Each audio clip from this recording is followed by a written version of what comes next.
Hawley. Thank you, Mr. Chairman. Just on that point about Visa and MasterCard being successful businesses, I think you figured it out, haven't you? I mean, what's your profit margin, Ms. Kirkpatrick? It's circa 50%. Mr. Sheedy? Slightly higher. It's higher than 50% profit margin? Slightly higher than MasterCard, yes. Yeah, that's incredible. 50% profit margin. I mean, that's absolutely unbelievable. What's the answer to the Walmart question, by the way, that Senator Welch posed to you? What's Walmart's interchange fee that you negotiate with them? I don't have it with me today. You don't have any idea whatsoever? Is it higher or lower than 2.5%? Walmart negotiates their rates based on the business that they do with us. Meaning they're big, they're really big, they're gigantic, so they get a better deal than Mr. Callahan or most small businesses in Missouri. Is that what you're telling me? Hey everyone, welcome back to Red, Blue, and You. Today, we're diving into a fiery Senate hearing where Senator Josh Hawley didn't hold back in exposing Visa and MasterCard's monopolistic practices. Trust me, you'll want to hear this. From sky-high profit margins to staggering credit card debt, this one is a must-watch. Let's get started, and if you haven't already, hit that subscribe button for more hard-hitting breakdowns like this. Let's start with the jaw-dropping numbers. Did you know Visa and MasterCard are raking in over 50% in profit margins? Yeah, you heard that right. More than half of every dollar they make is pure profit. Senator Hawley grilled them on this, pointing out how small businesses, unlike big players like Walmart, get stuck paying higher interchange fees. Walmart gets volume discounts, while local businesses like Mr. Callahan's don't stand a chance. Fair? Not even close. Now, here's where it gets really intense. Visa and MasterCard control a staggering 80% of the credit card market. Hawley didn't mince words, calling this classic monopolistic behavior. He argued that small businesses keep using their services because there's no real alternative. It's a lose-lose situation for the little guys. And guess who's profiting big? Exactly. Let's talk about consumers. Right now, Americans owe a mind-blowing $1.17 trillion in credit card debt. The average interest rate? A staggering 29%. Hawley slammed Visa and MasterCard for creating a system where debt is skyrocketing while they rake in profits.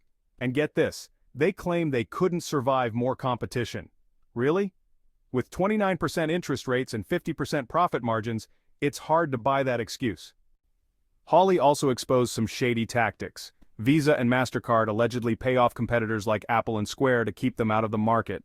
On top of that, they reportedly threaten retailers with huge financial penalties if they dare use other payment systems. If this isn't collusion, I don't know what is. Senator Hawley called it out, saying it's a system designed to crush competition. To wrap it up, Hawley made one thing clear. This situation is unsustainable. He's pushing for changes like capping credit card interest rates and promoting fair competition. And honestly, it's about time someone stood up for small businesses and consumers. What do you think? Should credit card giants face more competition? Mr. Sheedy, Let me know. Do you know? I don't know. Well, let me help you out. Let's have a look. It's $1.17 trillion.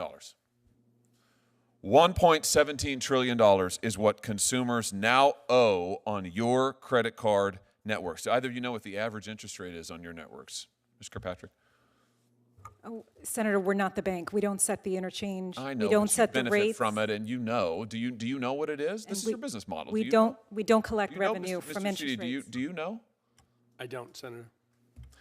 I mean, do either of you read the newspaper? Forbes magazine just estimated last week that the average credit card APR in your networks is 28.75%. Average. 29%, let's call it. 29%. It's nearly doubled in the last 4 years. That is astounding, absolutely astounding. And you just testified a second ago that you've got more than 50% profit margin, and yet your testimony here today is you can't possibly survive if there's any competition. How can that be true? How can that be true?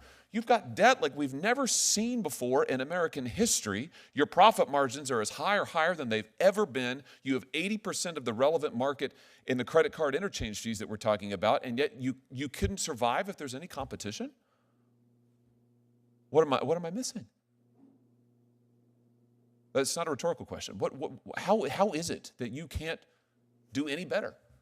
Senator, we like competition very much. As My colleague from MasterCard mentioned we don't loan money to consumers. That's the job of the banks.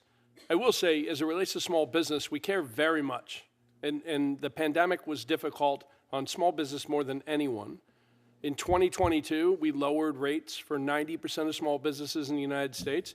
I also think that many of the security and the digital features that have been put in the network help small business. Wait a minute, during wait the time. a minute. My time is almost expired. I don't mean to interrupt you. I'm sorry to interrupt you. But hold on just a second.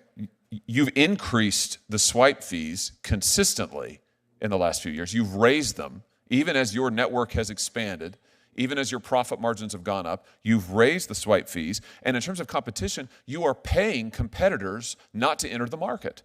The DOJ lawsuit says that you threaten retailers with staggering financial penalties. That's a quote, staggering financial penalties if they use a competitor, and you're paying Apple and Square and others not to compete in your market. You've got 80% market share, and you are paying off would-be competitors not to come into the market while you charge people like Mr. Callahan, who knows how much more than big entities like Walmart. It's below. I mean, Thanks for watching. If you found this breakdown eye-opening, give this video a thumbs up and share it with someone who needs to see it. And don't forget to subscribe to the channel for more deep dives into the stories that matter most. Until next time, take care. Let me know in the comments below.